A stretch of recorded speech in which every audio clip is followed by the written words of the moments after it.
Myself, Dr. Rekha Kalani, Associate Professor, Department of Chemistry, JDB Government Girls College, Kota. BSc Part Second, Paper Second, Unit Fourth. Carboxylic acids के part 9th में आपका स्वागत है। 8th part में हमने decarboxylation through carboxyl free radicals हम देख रहे थे। उसमें कॉल्बे इलेक्ट्रोकेमिकल रिएक्शन के बारे में हमने पढ़ा था। उसकी मैकेनिज्म हम देख रहे थे। तो किस तरह से जो है एल्काइल फ्री रेडिकल का फॉर्मेशन होता है। एल्काइल फ्री रेडिकल के संयोग से एल्केन हमें जो है वो प्राप्त हो जाते हैं। नेक्स्ट रिएक्शन है हुन्स डीकर रिएक्शन। यह विक्रिया में कार्बोक्सिलिक एसिड्स के सिल्वर सॉल्ट को ब्रोमीन के साथ CCl4 विलायक की उपस्थिति में जब हम गर्म करते हैं तो इस अभिक्रिया के अंदर डिकार्बोक्सिलित ब्रोमिनेशन होता है और ये रिएक्शन जो है वो RCOOAg plus Br2 in presence of chloroform CCl4। तो ये RBr plus CO2 plus AgBr का इसमें फॉर्मेशन होता है। इसकी मैकेनिज्म अगर हम देखें तो इस अभिक्रिया में डिकार्बोक्सिलेशन कार्बोक्सिल फ्री रेडिकल द्वारा निम्न स्टेप्स के अंदर कंप्लीट होता है। फर्स्ट स्टेप के अंदर RCOAg ये Br2 के साथ में होमोलाइटिक क्लीवेज होता है Br2 का ब्रोमीन का इन प्रेजेंस ऑफ CCl4 और ये RCOBr प्लस AgBr का फॉर्मेशन करते हैं। सेकेंड स्टेप के अंदर RCOBr ये Br अपने इलेक्ट्रॉन्स को ऑक्सीजन को देके Br के रूप में निकल जाता है और ये कार्बोक्सिलेट आयन का फॉर्मेशन होता है। थर्ड स्टेप के अंदर ये कार्बोक्सिलेट आयन जो है वो एक फ्री रेडिकल का फॉर्मेशन करता है और कार्बन डाइऑक्साइड का एक मॉलिक्यूल निकल जाता है। यही स्टेप जो है वो डिकार्बोक्सिलेशन स्टेप है। नेक्स्ट स्टेप के अंदर जो बना हमारा फ्री रेडिकल है वो RCOBr के दूसरे मॉलिक्यूल के साथ में रिएक्शन करता है और RBr alkyl bromide plus RCO dot free radical का फॉर्मेशन होता है। ये फ्री रेडिकल जो है कार्बोक्सिलेट फ्री रेडिकल ये वापस Br2 के साथ में रिएक्शन करते हैं और इस तरह से ये प्रोसेस चलता रहता है और हमें जो है वो एल्किल ब्रोमाइड्स प्राप्त होते रहते हैं। इसके बाद में नेक्स्ट रिएक्शन है सब्स्टिट्यूटेड कार्बोक्सिलिक एसिड्स। ये क्या होते हैं इसका हम देखें कि सब्स्टिट्यूटेड कार्बोक्सिलिक एसिड्स बाइफंक्शनल ग्रुप वाले यौगिक होते हैं जिनके अंदर मुख्य रूप से कार्बोक्सिल समूह के अतिरिक्त एक अन्य फंक्शनल ग्रुप जैसे कि हेलोजन परमाणु है, हाइड्रोक्सिल ग्रुप है, एमिनो है, कार्बोनिल समूह है, डबल बॉन्ड है या ट्रिपल बॉन्ड है या दूसरा कार्बोक्सिल ग्रुप भी उपस्थित हो सकता है। ये सभी जो है सब्स्टिट्यूटेड एसिड्स होते हैं।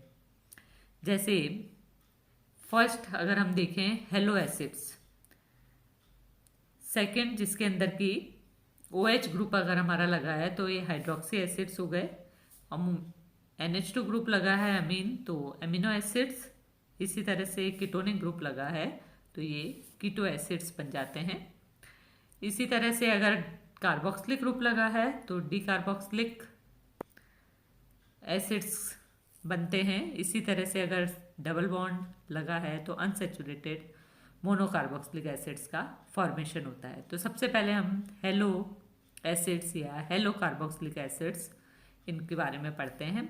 हेलो कार्बोक्सिलिक एसिड्स वे यौगिक होते हैं जिनमें कि कार्बोक्सिलिक एसिड की हाइड्रोकार्बन श्रृंखला का एक या एक से अधिक हाइड्रोजन परमाणु हेलोजन परमाणु की किसी भी कॉरस्पॉन्डिंग नंबर द्वारा प्रतिस्थापित हो जाता है, सब्स्टिट्यूट हो जाता है। जैसे कि CH3COH एसिटिक एसिड अगर हम लें और उसका मिथाइल ग्रुप का एक हाइड्रोजन जो है वो हेलोजन से रिप्लेस कर देते हैं तो ClCH2COH का फॉर्मेशन होता है। अगर 2 हाइड्रोजन रिप्लेस कर देते हैं तो डाइक्लोरो सब्स्टिट्यूट ये डाइक्लोरो एसिड्स बन जाएंगे। अगर तीनों ही हाइड्रोजन जो है वो हेलोजन से अगर हम प्रतिस्थापित कर देते हैं तो ये ट्राई क्लोरो या ट्राई हेलो एसिड्स का फॉर्मेशन करते हैं।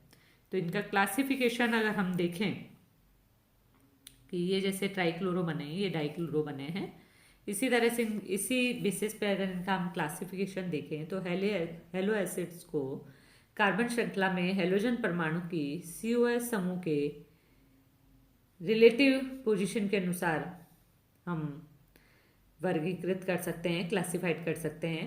जो फंक्शनल ग्रुप से बिल्कुल पास वाला कार्बन एटम है वो हेलोजन अल्फा होगा, नेक्स्ट बीटा, फिर गामा और फिर डेल्टा। तो अल्फा हेलो एसिड्स जिनके अंदर के हेलोजन परमाणु जो है वो अल्फा कार्बन से जुड़ा रहता है, बीटा हेलो एसिड जिनमें कि बीटा कार्बन से जुड़ा रहता है हेलोजन परमाणु, गामा हेलो एसिड जिनके अंदर हेलोजन परमाणु गामा कार्बन से जुड़ा रहता है, और डेल्टा हेलो एसिड्स जिनके अंदर के हेलोजन परमाणु डेल्टा कार्बन से जुड़ा रहता है। इनको बनाने के मेथड्स अगर हम देखें तो अल्फा हेलो एसिड्स को हम किस तरह से सिंथेसाइज कर सकते हैं, हेल-वॉल्डर्ड जेलिस्की रिएक्शन द्वारा भी हम इसको बना सकते हैं, जिसके अंदर के अल्फा हेलो एसिड्स को HVZ अभिक्रिया द्वारा बनाया जा सकता है। इस अभिक्रिया में कार्बोक्सिलिक एसिड की लाल फास्फोरस या फास्फोरस हैलाइड्स की उपस्थिति में ब्रोमीन या क्लोरीन के साथ में क्रिया करवाई जाती है। RCH2COOH Br2 के साथ में in presence of red phosphorus, तो ये जो है वो हेलो एसिड्स का, mono hello acids, alpha hello acids का फॉर्मेशन करते हैं। ये हमारे अल्फा हेलो एसिड्स बन जाते हैं। तो ये हमने देखा कि किस तरह से जो है वो हम अल्फा हेलो एसिड्स का फॉर्मेशन कर देते हैं।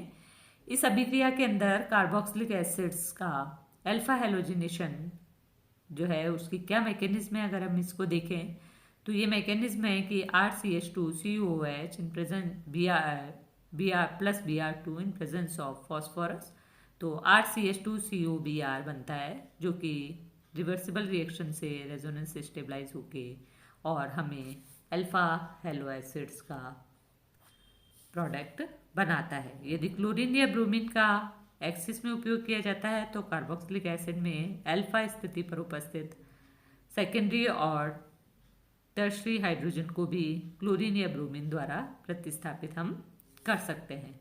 तो ये डाइक्लोरो या ट्राइक्लोरो सब्स्टिट्यूटेड प्रोडक्ट्स भी हमें मिल जाते हैं। HVZ अभिक्रिया में ब्रोमिनेशन अल्फा स्थिति पर होता है, परंतु क्लोरीनेशन मुख्यतः अल्फा स्थिति पर होने के अलावा श्रृंखला में अन्य स्थितियों पर भी हो सकता है। ब्रोमिनेशन तो अल्फा पे ही होता है, लेकिन हेलोजिनेशन जो है उस क्लोरीनेशन जो है वो अल्फा के अलावा बीटा पोजीशंस पे भी इसके अंदर हो जाता है। ये क्लोरीन की रिएक्टिविटी के कारण होती है। इसके बाद में मेलोनिक एसिड व एल्किल मेलोनिक एसिड का decarboxylation halogenation, decarboxylative halogenation of malonic and alkyl malonic acids. Malonic व एल्किल मेलोनिक एसिड्स के डिकार्बोक्सिलेटिव हेलोजिनेशन से अल्फा क्लोरो व बीटा ब्रोमो कार्बोक्सिलिक एसिड्स प्राप्त किए जा सकते हैं। जैसे हमने लिया malonic acid CH2COOH whole twice plus Br2, इसका जो रिएक्टिव मिथाइलिन ग्रुप है CH2 ग्रुप, उससे जो है एक हाइड्रोजन रिप्लेस होके और अल्फा हेलो एसिड बनाते हैं, और इसको जब हम गर्म करते हैं तो एक कार्बन डाइऑक्साइड का मॉलिक्यूल निकलता है और अल्फा हेलो एसिड्स इसके अंदर मोनोकार्बोक्सिलिक एसिड्स बन जाते हैं। तो ये हमारा मोनोकार्बोक्सिलिक एसिड का फॉर्मेशन हो जाता है। इसी तरह से अगर सब्स्टिट्यूटेड हम लें CH3CHCOOH होल ट्वाइस, तो इससे भी जो है हमें मोनोकार्बोक्सिलिक एसिड्स का प्रोडक्ट मिलता है। नेक्स्ट है अल्फा हाइड्रोक्सी एसिड से। अल्फा हाइड्रोक्सी एसिड्स को हाइड्रोजन हैलाइड या फॉस्फोरस हैलाइड के साथ में अभिक्रिया द्वारा भी हम अल्फा हेलो एसिड्स प्राप्त कर सकते हैं। तो ये अल्फा हाइड्रोक्सी एसिड्स की हाइड्रोजन हैलाइड या फॉस्फोरस हैलाइड के साथ में अभिक्रिया द्वारा भी हम अल्फा हेलो एसिड्स को प्राप्त कर सकते हैं। जैसे कि रिएक्शन के अंदर है RCHOH COOH plus HBr, RCHBr COOH plus H2O। इसी तरह से नेक्स्ट हम देखें कि बीटा हेलो एसिड्स का सिंथेसिस हम कैसे कर सकते हैं। ये alpha beta unsaturated carboxylic acid से हम इसको बना सकते हैं। Alpha beta unsaturated carboxylic acid की हाइड्रोजन हैलाइड के साथ में अभिक्रिया द्वारा हम बीटा हेलो एसिड्स को बना सकते हैं। ये मेथड जो है वो हम इसको काम में हम देखें। ये बीटा हेलो एसिड्स हैं। CH3 CH double bond CH COH protonic acid अगर हम लेते हैं प्लस HBr तो CH3 CHBr CH2COH beta hello acids बनते हैं। Alpha beta unsaturated carboxylic acids पर हाइड्रोजन हैलाइड का योग कार्बोक्सिलिक समूह के ऋणात्मक inductive effect -I inductive effect के कारण मार्कोनिकॉफ रूल के विपरीत होता है। इसके अपोजिट एंटी मार्कोनिकॉफ रूल के अकॉर्डिंग होता है, जिसके अंदर के जिसके पास में हाइड्रोजन कम होते हैं हैलोजन उस कार्बन पर अटैक करेगा। CH3 CH double bond CH COH plus HBr इसके अंदर जहाँ जो फंक्शनल ग्रुप से लगा हुआ हमारा CH है वो पार्शली नेगेटिव चार्ज होगा और ये एक कार्बोनियम आयन का फॉर्मेशन करेगा जिसपे कि हैलोजन जो है वो बीटा पोजीशन पे इस पे अटैक करता है और ये बीटा हेलो एसिड्स का फॉर्मेशन करते हैं। अल्फा बीटा अनसैचुरेटेड एल्डिहाइड से भी हम इसको बना सकते हैं। अल्फा बीटा अनसैचुरेटेड एल्डिहाइड की हाइड्रोजन हैलाइड के साथ में अभिक्रिया से भी हम बीटा हेलो एल्डिहाइड प्राप्त होते हैं, जिनके ऑक्सीडेशन करके हम बीटा हेलो एसिड्स में इनको परिवर्तित कर सकते हैं। अल्फा बीटा अनसैचुरेटेड एल्डिहाइड पर हाइड्रोजन हैलाइड का योग भी एंटी मार्कोनिकॉफ रूल के अकॉर्डिंग ही होता है। जैसे एक्रोलिन अगर हम लें CH2 double bond CH CHO plus HBr in presence of acetic acid तो ये CH2Br CH2CHO ये बनाते हैं और जिनका ऑक्सीडेशन करने पर हमें बीटा हेलो एसिड्स का फॉर्मेशन इससे हो जाता है। ये बीटा हेलो एसिड्स जो हैं वो इससे बन जाते हैं। तो इस तरह से जो है वो हम बीटा हेलो एसिड्स का फॉर्मेशन इनसे कर सकते हैं। इसके बाद में जो है गामा हेलो एसिड्स का सिंथेसिस हम कैसे कर सकते हैं।